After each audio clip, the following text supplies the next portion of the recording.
इनका तकरीर नहीं सुना जाएगा, ये काफिर है, वहाबी है और फुलाने हैं। তখন এরা ৩-৪ জন বলছে যে ইয়াসিন সাহেবকে নামাজ করে দেবো, যা হবে হবে। ভয় আর কেউ বলে না, দেখছে পুরুষের ছেলে গোলমাল করবে। ওরা বললে নামাক খালি, তারপরে ভাঙচুর কি করতে হয় আর ঝামেলা কি করতে হয় দেখে নেবো। আমি অনেক দিন আগে বুদবুদ টাউনে, বুদবুদ বাজারে দেখবেন একটা মসজিদ আছে, দেখেছেন বাজারে?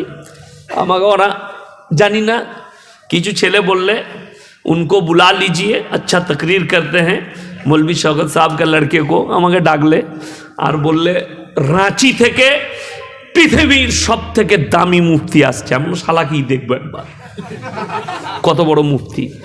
স্টেজে 7খানা গুটকা ছিঁড়ে মুখে ভরে এলো, বাস্তব কথা বলছি। 7টা গুটকা ছেড়ে আমার পাশে বসে মুখে ভরলে। তো আমি বয়ান শুরু করলাম, আর আশেপাশের যতগুলো জিলাপি হুজুর ছিল তারা খালি ছুটে বেড়াচ্ছিল, इनको उतार दो, साला काफिर है, वहाबी है, इनको निकालो, इनका तकरीर नहीं चलेगी। আর আমাদের পুরুষ তো জানছেন কত ভালো গ্রাম। 4-5টা ছেলে আমার এলো, আমি বললাম যে দেখবি খাসির গোশ ভুনা আর খাস চালের খিচুড়ি করেছে। বলছে হুজুর একটু লাইন করে দেন, ভাই তোরা আমার সাথে খাবি, চিন্তা নাই, আই খালি জলসা শুনতে। তারা তো জলসা শোনার লোক লয়, কিসের খাবার লোক। আমরা চুচলাই যখনই বাইরে বলছে 4-5টা মৌলবি, इनको उतार दो, इनका तकरीर नहीं सुना जाएगा, ये काफिर है, वहाबी है और फुलाने हैं। তখন এরা ৩-৪ জন বলছে যে ইয়াসিন সাহেবকে নামালি বোম চার্জ করে দেবো, যা হবে হবে। ভয় আর কেউ বলে না, দেখছে পুরুষের ছেলে গোলমাল করবে। ওরা বললে নামাক খালি, তারপরে ভাঙচুর কি করতে হয় আর ঝামেলা কি করতে হয় দেখে নেবো। আমাকে আর নামাইনি, বলে সবসে বড়া মুফতি আর হ্যায়, 5টা গুটকা ছিঁড়ে মুখে ভরল। তো আমি যখনই দেখলাম সে কাজ করলে, তখন আমি বললাম আল্লাহ কোরআনে বলেছেন, নবীজি সাল্লাল্লাহু আলাইহি সাল্লাম হাদিস বর্ণনা করেছেন, নেশাগ্রস্ত জিনিস হারাম। আমাদের দেশের এক তবকার মৌলবীরা বলছে মকরু। এরপর মকরুর আমি একটা ব্যাখ্যা দিই, সেই মৌলবীকে জিজ্ঞেস করুন যে জীবনে গুটকা খায় না, তাকে গুটকা খাই দিলে মাথা ঘুরবে না? ঘুরবে না? ঘুরবে, তার মানে নেশা হচ্ছে। যে জীবনে খৈনি খায় না, তাকে খৈনি খাই দেন, মাথা ঘুরবে না? ঘুরবে না, মাথা ঘুরবে। যে জীবনে গুল মানে না, তাকে গুল মানি দেন, মাথা ঘুরে পড়ে যাবে, সে বেহুশ হয়ে যাবে। তার মানে এগুলো নেশা। যে বিড়ি খায় না, যে সিগারেট খায় না, তাকে খাইয়ে দেন, মাথা ঘুরবে। তাহলে এগুলো নেশা। নেশা হচ্ছে বলে মাথা ঘুরছে, নেশা না থাকলে মাথা ঘুরতো না। অর্থাৎ যে অভ্যাস করে নিয়েছে, কি বুঝলেন? দেখবেন যেগুলো জাত মাতাল, জাত মাতাল বুঝেন? হ্যাঁ, আমাদের কিছু ছেলে আছে আমাদের গলসি থানায়, তারা নেশা করে। প্রথমে মদ করেছে, আফিং করেছে, হিরোইন করেছে। কোনো নেশা যখন কাজ করছে না, তখন এই হাতে রক্ত বার করে, ইঞ্জেকশন নিজের সিলিঞ্চি ভরে রক্ত বার করে নেশাটা মিশিয়ে, কি নেশা জানি না, আবার ভরে দিচ্ছে, সেটা একটা নেশা। এইটাও যখন কাজ করে না, তখন বাচ্চা বাচ্চা সাপের ছানা কিনতে পাওয়া যায় 2 নম্বরই ভাবে, সেই সাপের ছানার ছোবলটা জুবানে নেয়, এইটা একটা নেশা। এই যারা জাত মাতাল হয়ে যায়, মদ আফিং গাঁজা তার কাছে কিছুই নয়, ওগুলো খেলে। তো আমাদের পুরসায় একজন মাতাল এখনো বেঁচে আছে, তো আমার আব্বাজিকে বড় ভাই বলে। তো মাদ্রাসার পাশেই ছিল। যখনই এমনি লোকের সাথে একদম কথা বলে, আপনি যদি দেখেন তা মনে হবে অলি লোক, কোনো কথা বলবে না। চাচা কি করছে, কথা বলে না, ভালো মুখে। কিন্তু মদ খেয়ে নিলে, তা আমার মনে হয়, আমি ছোট থেকে দেখছি, যখনই মদ খাই তখনই আমার আব্বাকে দেখা পেলি, বড় ভাই কাল থেকে আর মসজিদ ছাড়বো না, ইনশাল্লাহ ঢুকে পড়ছি। তাই 60 বছর দেখছি মাল এখনো ঢুকে নাই, ওই রকমই আছে। যাই হোক, আল্লাহ হিদায়ত প্রাপ্ত করুক, হিদায়ত দেখ। তো নেশা, যে বরাবর নেশা করে, নেশা তার কাছে আর কিছু নেশা থাকে না। কিন্তু যারা করে না, হঠাৎ করে করলে মাথা ঘুরবে। যাই হোক, আমি যখন এই কথা বললাম তখন উনাদের বড় মুফতি সাহেব বলছে হাম নেই যাएंगे, हमको बेइज्जती किया है, हम জেলে जाएंगे। তো আমি নামার পরে যখন খানা খাচ্ছি দু চারটা ছেলে এলো, বলে हजरत आपने उनको बेइज्जती कर दिया, इतना बड़ा मुफ्ती। আমরা कितना बड़ा है बे, कितना बड़ा, उनको पूछो कि वो जो मुंह में फाड़ के डाला वो क्या है, कौन सा शरीयत है। আরো রেগে গেছে, লোকগুলো তো সব শ্রোতা আমাদের, শ্রোতা কাদের, আমাদের। যেমনি আমার শেষ সব পালিয়ে গেল খেজড়ি খেতে, তিনজন আর এমন সারা রাত যত বকবি। বড় কষ্টের বিষয়, 10 কোটি মুসলমান নাই কেন বলছি, তার প্রমাণ বুদবুদ থানায় দেবো, পানাগড় আপনাদের কাছে কাঁকসাই দেবো, পানাগড় বাজারে পাবেন, আপনার মোড়ে পাবেন, তিলক চাঁদপুর মোড়ে। ইমানদারির সঙ্গে বলুন তো, আমরা সবাই আল্লাহকে বিশ্বাস করব ইনশাল্লাহ? করি না? জোরে হাত তুলে বলুন ইনশাল্লাহ। হ্যাঁ, আল্লাহকে যখন বিশ্বাস করেন, আল্লাহর সব হুকুম মানতে হবে না, হবে না? কথা বলেন, সব হুকুম মানতে হবে। আপনি আল্লাহকে বিশ্বাস করেন মানে আল্লাহর হুকুম মানতে হবে। আপনি নবী মুহাম্মদ সাল্লাল্লাহু আলাইহি সাল্লামের উম্মত নিজেকে বললেন, মানে আপনাকে নবীজি সাল্লাল্লাহু আলাইহি সাল্লামের আদর্শ মোতাবিক, হাদিস মোতাবিক আপনাকে জীবনযাপন করতে হবে। এখন ইমানদারির সঙ্গে বলুন, সুদ খাওয়া হারাম না হালাল? জোরে বলুন, কানে কালামি, হারাম। তাহলে এই কাঁকুড়া কৌচরে এই আশেপাশে 3টে গ্রামে একটা মুসলমানও সুদ খায় না। আমি কেন বলছি বলুন তো, আমার কিন্তু চাকরি যাবার ভয় নাই। ভয় আছে? সকালবেলা বার করে দেবো ইয়াসিনকে? না, আমার গাড়ি দাঁড়িয়ে আছে, নামবো পালাবো। কালকে যেখানে জলসা আবার বলবো, লিলে লিবি না হলে লিস না। আচ্ছা বলুন তো, এই সুদ হারাম, এটা কি কোনো মৌলবীর নিজস্ব ফতোয়া? কথা বলেন। আল্লাহ কোরআনে বললেন ওয়াহাল্লাল্লাহুল বাইয়া ওয়া হাররামার রিবা, সুদকে হারাম করেছি, ব্যবসাকে হালাল করেছি। নবীজি বললেন একবার সুদ খেলে নিজের জন্মদাতা আপন মায়ের সঙ্গে 36 বার জিনা করার সমান পাপ হবে। বলুন নাউজুবিল্লাহ।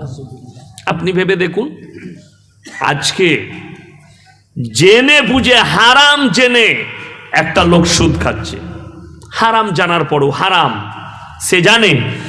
কেউ যদি হারাম জানার পরে সুদ খায়, সে যেন আল্লাহর সঙ্গে যুদ্ধ ঘোষণা করলো।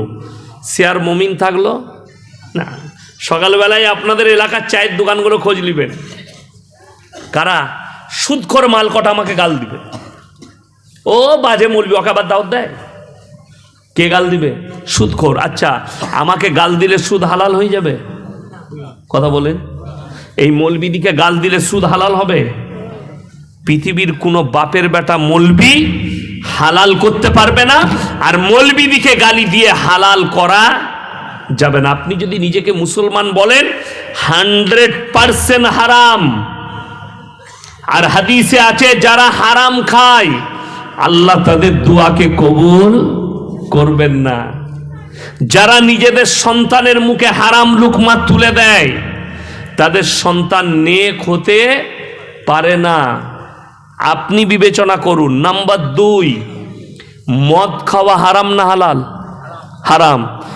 আপনি আমার সঙ্গে হাই রোডে চাপুন, বুদবুদ পর্যন্ত নিয়ে যাব, আমি দেখিয়ে দেবো মুসলমান ঘরের ছেলে মদ পানও করছে, মদ বিক্রিও করছে। ঠিক বললাম না ভুল বললাম? চাপুন হাই রোডে, আমি দেখিয়ে দেবো। দুর্গাপুরের দিকে যাবেন, দেখিয়ে দেবো। আমার বর্ধমানের দিকে যাবেন, গলসির দিকে, দেখিয়ে দেবো। মুসলমান ছেলে হোটেল করেছে, লাইসেন্স বার করে মদ বিক্রি করছে, অথচ সে জানে এটা হারাম। লটারির টিকিট হারাম না হালাল? হারাম। তিলক চাঁদপুর মোড়ে দেখিয়ে দেবো, মুসলমান কাউন্টার লাগিয়ে লটারি বিক্রি করছে, আর মুসলমান লটারি কাটছে। ঠিক বললাম না ভুল বললাম? বুধ বাজারে দেখাবো, গলসিতে দেখাবো, আমার পুরসাই দেখাবো, আপনার পানাগড় বাজারে দেখাবো, যটা বাজারে যাবেন, বর্ধমান টাউনে চলুন, আমি দেখিয়ে দেবো মুসলমান ছেলে কাউন্টার লাগিয়ে লটারি বিক্রি করছে। আমাদের গলসি বাজারে তো আবার অবাক হয়ে যাবেন, এরকম টেবিল লাগিয়ে হারামখোর বেচছে তো বেচছে লটারি, সেইখানে আবার আজমিরের আর পাথর চাবড়ির ফটো লাগিয়ে রেখেছে, দিয়ে ফুলের মালা। আমি বলি এইটা কি? বলে খাজা বাবা বরকত দিবা। বলে বে লটারিতে খাজা বাবার বরকত, আমাদের তো জানা ছিল না। লটারি হারাম না হালাল? হারাম, কিন্তু ওইখানে খাজা বাবার বরকত নিবে। আমরা বললি খারাম বলবি, গালি দেবে, কিন্তু বাস্তব চিত্র বলছি, তারা বরকত মনে করে। আচ্ছা, যারা লটারি বিক্রি করে তারা মসজিদে আসে না? আসে না? কথা বলেন। নামাজ পড়ছে, আতর লাগিয়ে ফাঁস কাতারে নামাজি। কি বুঝলেন? একটা গুদা বাংলায় কথা আছে, বগলে গুয়ের গন্ধ আর বাপ নাম রেখেছে আতর আলী। কি বুঝলেন? নাম হচ্ছে আতর আলী, কিন্তু বগলে গুয়ের গন্ধ। এ লটারির টিকিট কাটছে, মানে একদম সম্পূর্ণ হারাম।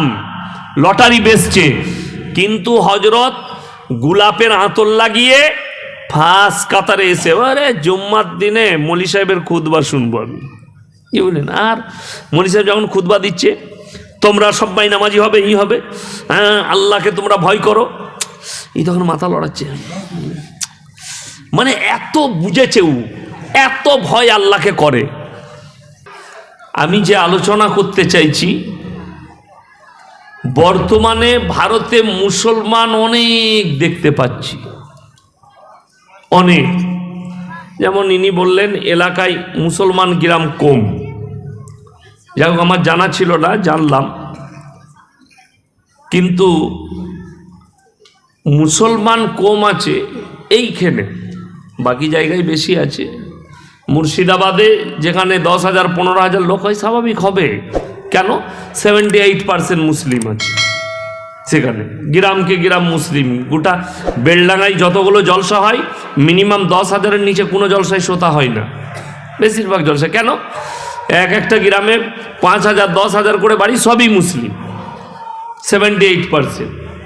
কিন্তু মুসলমান নাম রাখলে কি মুসলমান হওয়া যায়? আব্দুর রহমান নাম, আব্দুল জব্বার নাম, উমর, সিদ্দিক, যা নাম রাখবেন মুসলমান। নাম মুসলমান রেখে দিলে মুসলমান হওয়া গেলে, জাস্টিস ইনায়েতুল্লাহ নামটা শুনে হিন্দু মনে হচ্ছে না? মুসলিম, মুসলিম, কিন্তু আল্লাহর দুশ্মন, কোরআনের দুশ্মন, ইসলামের দুশ্মন।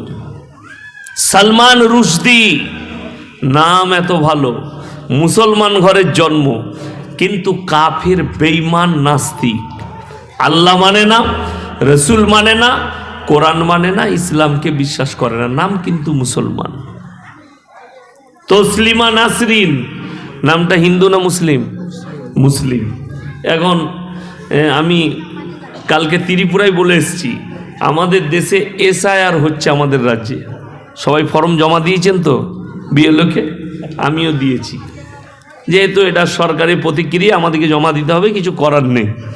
প্রমাণ দাও তোমার বাপ এখানকার কিনা, 2002-এ আপনার বাপ ভোটার ছিল কিনা, আপনার দাদু কোথাকার। আমাদের কাছে সরকার প্রমাণ চাইছে, আমরা জমা দিয়েছি। আগের প্রতিক্রিয়া কি হবে সেটা আল্লাহ ভালো জানে, বেহতার জানে, বাকি তার উপরে আমরা কাজ করব, সেরকমভাবে ব্যবস্থা হবে। কিন্তু আমার দুঃখ লাগছে, এসআইআরটা খালি আমাদের জন্যে। তসলিমা নাসরিনের বাড়ি কোথায়? কথা বলে না? বাংলাদেশ, নাস্তিক, বসে আছে দিল্লিতে। তার এসআইআরটা কবে হবে? তারপরে তো এসআইআর দরকার। সে যদি দেশের নাগরিক হয়, সে না হয়, সে কি করে থাকবে? আর সে যদি থাকে, তা বাংলাদেশ থেকে হিন্দু মুসলিম যারা এসছে তারাও থাক, অসুবিধা নাই। শুধু সে নয়, গত বছরে আর একটা মেহমান পালিয়ে এসছে, আমি নাম করব না, কি বুঝলেন? যাই হোক, আমি দেখতে চাইছি তার এসআইআরটা কি হয়। বিশ্বাস করুন, একটা দামি কথা লিখেলেন, দিলে গেতেলেন, পৃথিবীর যতগুলো নাস্তিক আছে, আল্লাহকে গালি দেয়, মুহাম্মদ সাল্লাল্লাহু আলাইহি সাল্লামকে গালি দিচ্ছে, দাড়িকে গালি দিচ্ছে, টুপিকে গালি দিচ্ছে, কিন্তু এরা বলে আমরা ধর্মবিশ্বাসী নই। তসলিমা নাসরিন যদি হালালের আওলাদ হয়, তাকে বলুন একবার হিন্দু ধর্মকে গালি দিয়ে দেখাও, একবার শিখ ধর্মকে গালি দিয়ে দেখাও, পাছায় লাথি মেরে গঙ্গা পার করাবে। খালি ইসলামকে গালি দেওয়ার কারণে দিল্লিতে ঠাঁই পেয়েছে, ইসলামকে গালি দেওয়ার কারণে তাকে বডিগার্ড ঘিরে রেখেছে, নবী মুহাম্মদ সাল্লাল্লাহু আলাইহি সাল্লামকে গালি দেওয়ার কারণে তাদেরকে সুরক্ষা দেওয়া হচ্ছে। যেহেতু ইসলামকে গালি দিয়েছে মানে ভালো কাজ করেছে। আর আপনারা কেউ দুঃখ নেবেন না, এরকম বেঈমান নবীজিকে ইসলামকে গালি দেওয়ালা আজকের জন্ম নয়, এই গালিটা আজ থেকে নয়।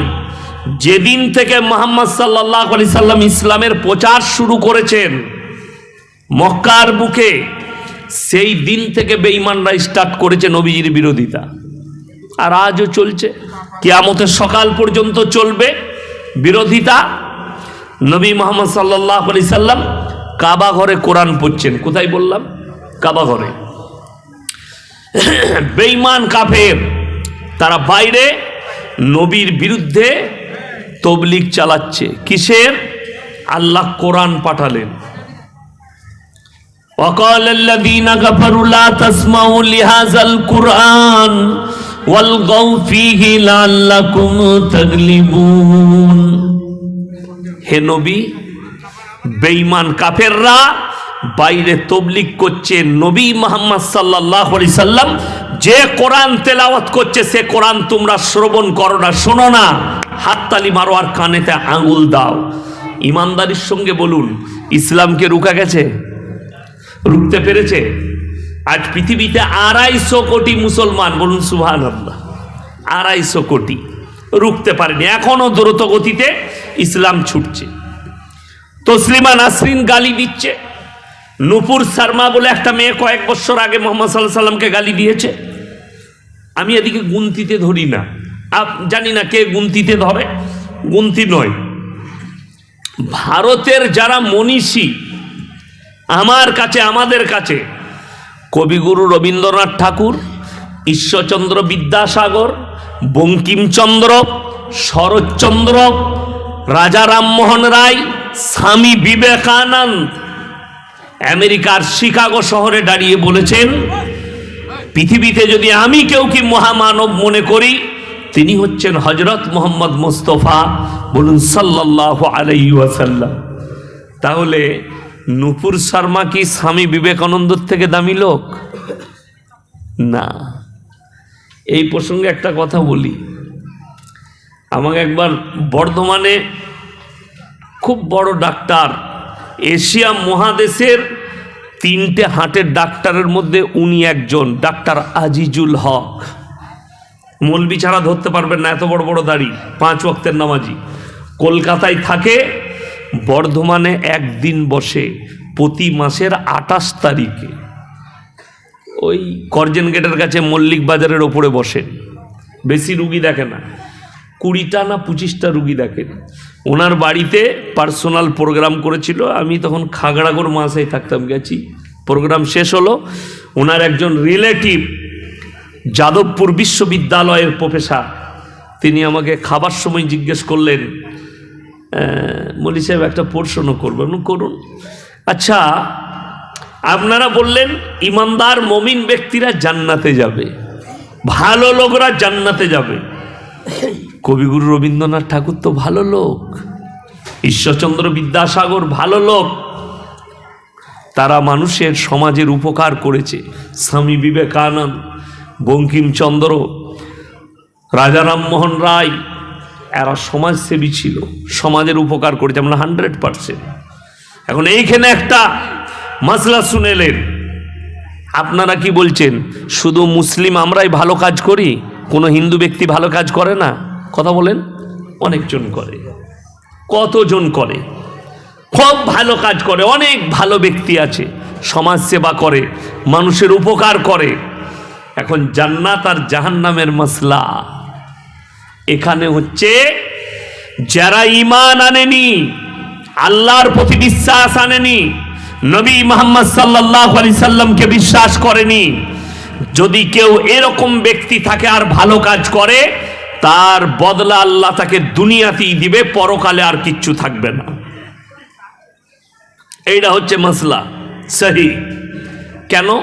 যদি বলেন দুনিয়াতে কি পেল, আমি বলছি যতদিন স্কুল, কলেজ, ইউনিভার্সিটি, কিয়ামত পর্যন্ত আপনি যে কোনো স্কুলে যান, প্রাইমারি, শিশু শিক্ষা কেন্দ্র, হাই স্কুল, কলেজ, ইউনিভার্সিটি, যেখানে যাবেন, হেডমাস্টার যে অফিসে বসে তার মাথার উপরে কার ছবি টাঙানো থাকে?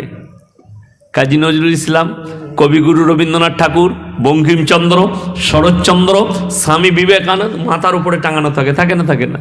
আমাদের সমাজে আপনারা তাকালে দেখবেন তাদের জন্ম মৃত্যু বার্ষিক পালন হয়, হয় না? হয় না? ইসলামী শরীয়তে হারাম। আমাদের শরীয়তে জন্মদিন পালন করা যাবে না। তবে পানাগড়, কাঁকুড়া, কৈচরের লোকের একটু পয়সা হলে করবেন, তাই না? করে না। পানাগড়ে বাস করছে, বাড়ি করেছে, স্ট্যান্ডার্ড, পাশে ইহুদি খ্রিস্টানরা বাস করে, কিছু বেঈমান কাফের, মানে বাবরে তার ছেলে জন্মদিন পালন করছে, টাকা হয়েছে। তো আমাদের দেশের লোকের একটা গোলমাল আছে, একটু যদি পয়সা হয় তার চলন আলাদা হয়ে যায়, তার বলন আলাদা হয়ে যায়। কি বুঝলেন? আমি ওই আপনাদের এখান থেকে ঢুকে গিয়ে, ওইটা হচ্ছে বিষ্ণুপুর গ্যাড়াইয়ের পাশে, না, আমি জলসায় গিয়েছিলাম। তো আমাকে একজন বললে যে অমুক দাতা, যেমন লেখা আছে আপনার বীরভূমের দাতা বাবা লেখা আছে না, অনেকজন গাড়িতে দাতা বাবার দান লিখেছে। হারাম। দাতাকে কথা বলে না, আল্লাহ ছাড়া কেউ কি দাতা বলা যাবে না। দেনেওয়ালা মালিক আল্লাহ। মাল আমার কাছে আছে, আমি ইনাকে দান করছি, ঠিক আছে, কিন্তু সে মাল আমার নিজস্ব নয়, আল্লাহর দেওয়া নিয়ামত। কিছু আমাদের দেশে জিলাপি হুজুর গুটকাখোরগুলো বলছে যে আরে মানুষ তো তুমি মাল দান করো, তা তুমিই দাতা। কে বললে ওটা দাতা? ওটা সামাজিক দাতা, কিন্তু অরিজিনাল দেনেওয়ালা তিনি হচ্ছেন আল্লাহ। আচ্ছা, যে মানুষ মারা যায় সে কিছু দেয়? কথা বলেন, কিচ্ছু দেয় না। যাই হোক, ওটা পরে আলোচনা করব। এখন ভারতে 10 কোটি মুসলমান আছে, তার মধ্যে 31 কোটি মুসলমান। 10 কোটি মুসলমান আছে কিনা সন্দেহ আছে। যদি বলেন কেন, এই থানাটা কাঁকসা থানা তো, বুদবুদ, আচ্ছা বুদবুদ থানা, তাহলে তো আরো সুবিধা হলো। কথা বুঝতে পারেন? বুদবুদ থানা।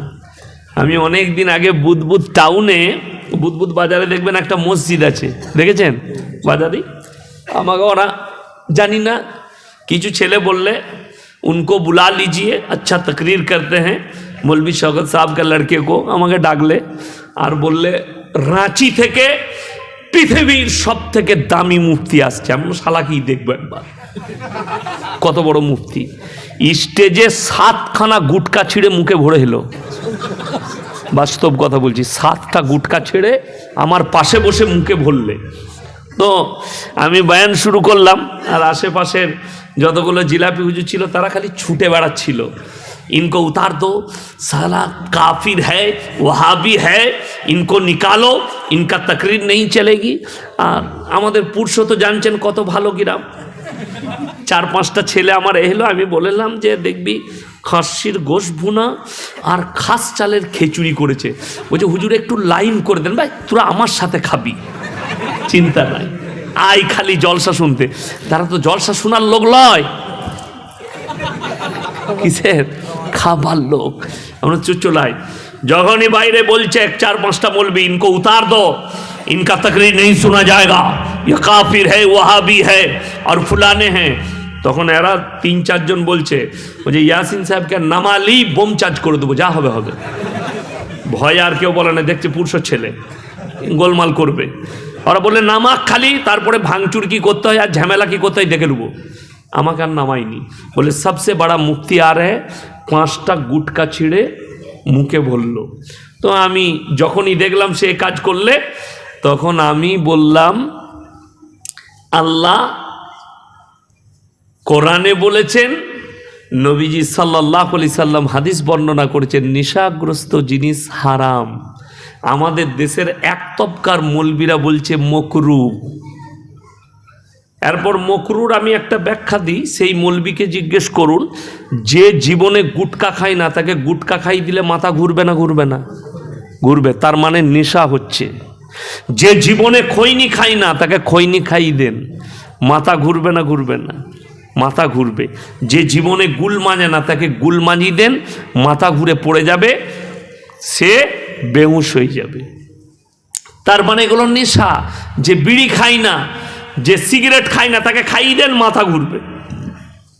তাহলে এগুলো নেশা। নেশা হচ্ছে বলে মাথা ঘুরছে।